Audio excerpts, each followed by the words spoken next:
Hello and welcome back to DRV Institute of Management. My guest today has questions for me, and I'm food safety questions. So go ahead, tell Okay. me your name and what questions you have. My name is Alvin Broussard, owner of That's My Cue. So I just had a couple questions, and like this one question always comes up is what is the real issue with serving what is the, why can't you serve soft boiled eggs to nursing homes? Why? Because it has to do with they have to be cooked thoroughly. You cannot serve undercooked food at nursing homes. And one thing about a nursing home is like talking about eggs, make sure those eggs are pasteurized because if you don't do that, that could be a problem. And even nursing home, even if you have an employee who is sick, an employee who can work at your restaurant with a sore throat or fever, the same employee has to be excluded from a nursing home or from a school cafeteria, from a daycare.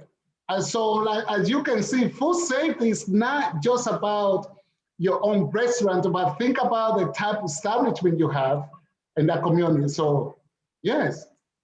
All What right. is your next question? Another question. This is a curveball. I don't know if you can handle this one.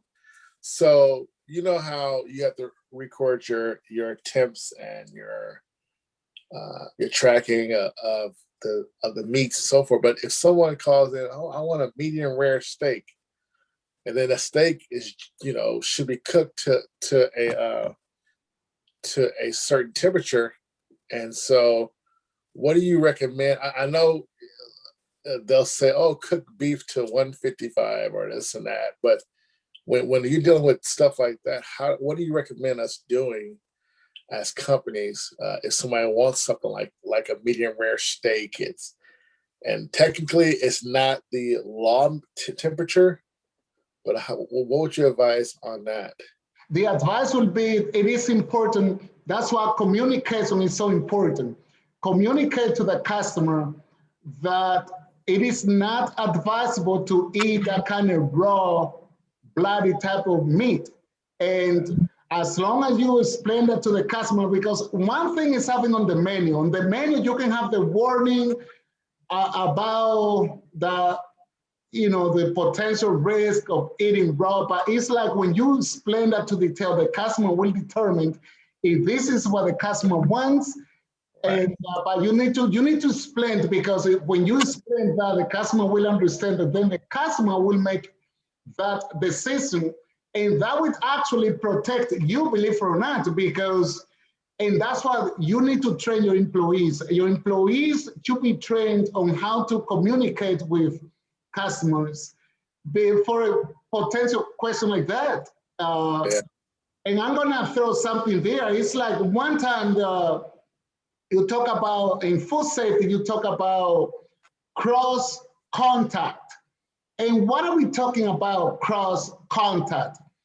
Think about you have a grill because you have a business barbecue, Right.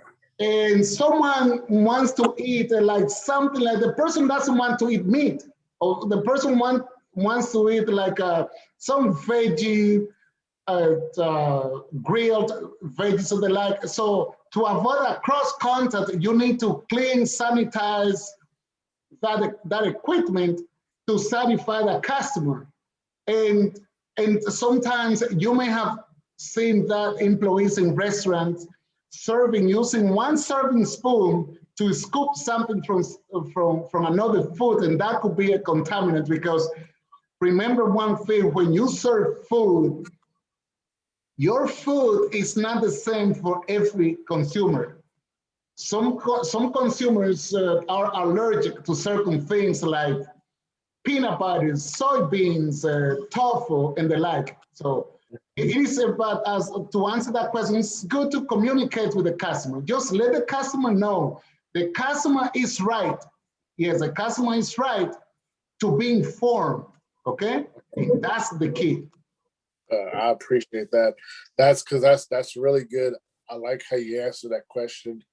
Is that to inform the customer, not necessarily, oh, put it as a warning on your website or menu, so forth. It's just you should always verbally. I think a lot of people got entrapped in that years ago about buying all these houses during the big housing boom. But at the fine print, it was like a little warning, like this small, about those loans. So I like how you said verbally explain to the customer, tell them, there's a warning. I had one last question, and this is something I know for sure you don't have the answer for. I know it, I feel it. But we're living in a different world nowadays, and you have this thing called the coronavirus, and there's so many people saying certain things about mask use, and glove use, and you can't be this, you can't do that. So, and this is my own personal question from my company. So, I took some training with ServSafe on their transportation process. Of how to transfer food to the customer, bagging to containers. So, when my question is, so we have a pull-up service where the customers will come up to our place, and then we'll hand them their food. And I've noticed from an owner is sometimes we all have gloves on, and then we'll approach the customer with the bag, and then we'll open their car door and place their food. So my question is, should we change our gloves every process we do that? Can we cross-contaminate when we touch their doors, or put their bags in the back seat? Do we change our gloves? It's just, what advice could you give is just concerning that? The advice is simple. You need to change gloves every time you are changing from one task to the next. Yes. And right now, with this virus going on, it is more important to do that. Unfortunately for you as the business owner, it is something that you will need to invest more. But the good news is right now, we have even the PPP, the Payroll Protection Program, and some of the regulations allow you to deduct certain expenses that were not in place prior to the coronavirus.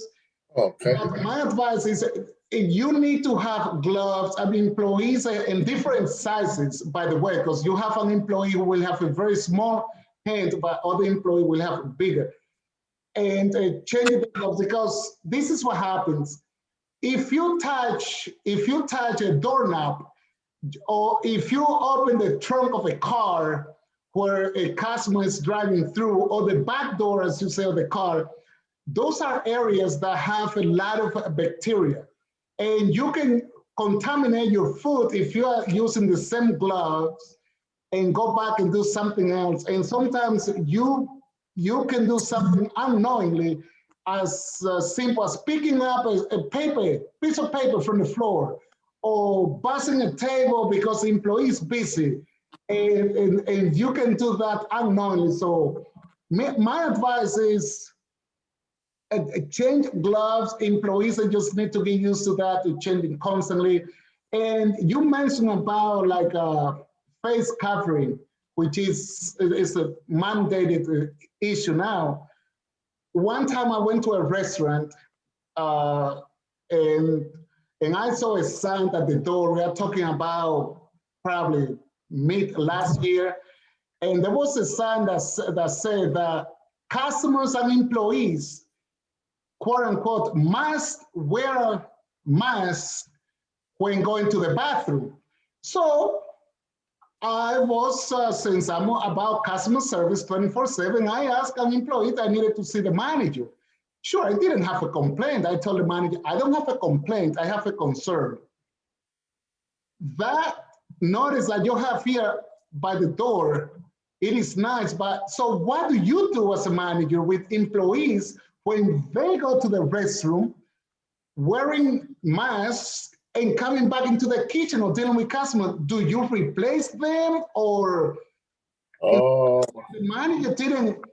The manager didn't know. The manager didn't know, and I remember I went back like a week later, and that sign was different. It was like you need to change. You need to wear, but change when you come out if you're an employee. If you're an employee, and that is so important because imagine going to the restroom wearing a face covering.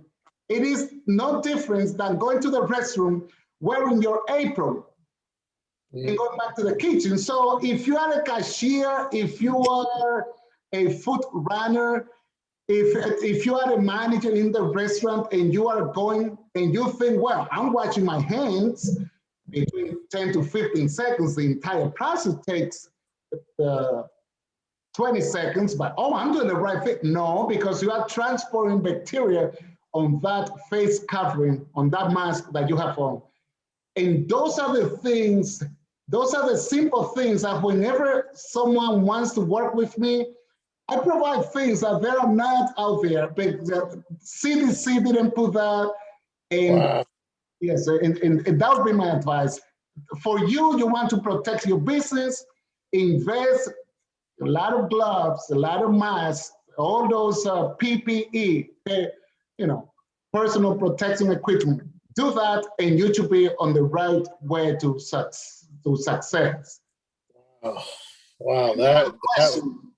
no, that's it. But that was very good because I kid you not, if especially in California, the amount of people that that touch their mask for a quick second to like move it up a little bit or move it around a little bit, if they're going to the bathroom with that mask on, it's that quick, it's that easy to forget. Because like even with myself, I will find myself committing violations after violations because of the of the unawareness of where we're at as far as the business. Because I've done it before where I might have gloves on and then kind of adjusting my strap a little bit, not thinking, hey, I just cross contaminate. And yes, I'm guilty of that.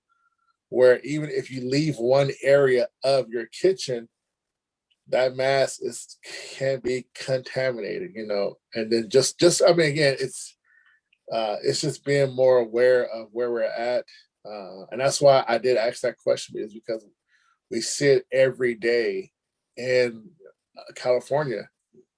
These particular certain things that we're misunderstanding or don't have the knowledge on. So no, but that's very good. No, what it is, and I always say this to managers, business owners.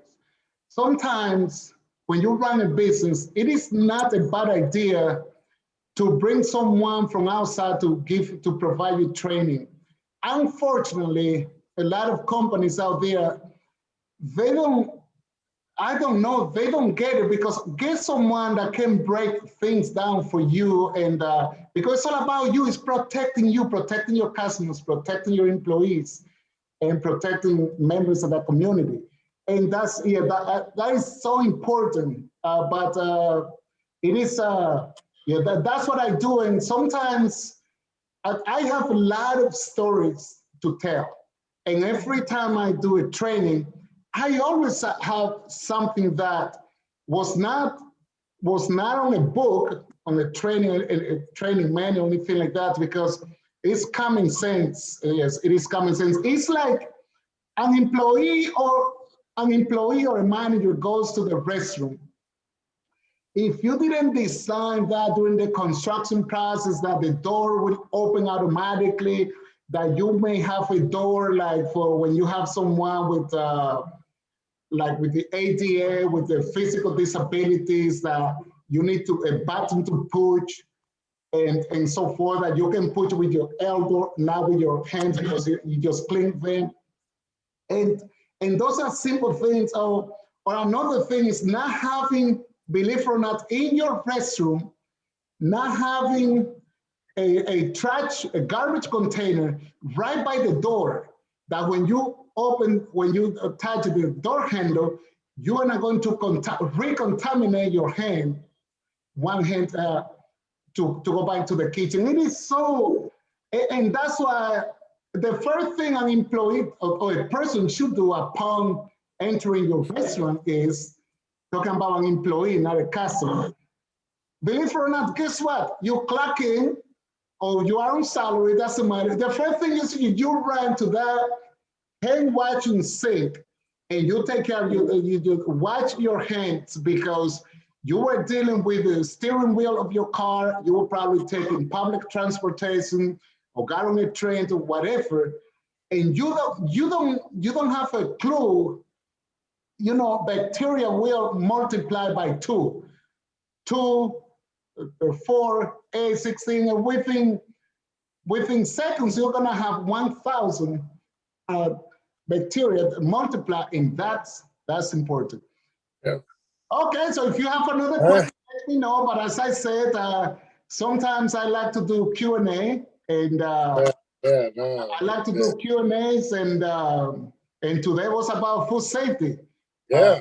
Yeah, I have a video over there that I was giving an interview to, and it was about business in general. We talk about globalization and the like, but food safety. And one final thing I will tell you is think about your customers 24/7, because your customers keep your business alive, and your customers deserve the best food, the best service, the best quality, the best of the best, because without them, you will not exist today.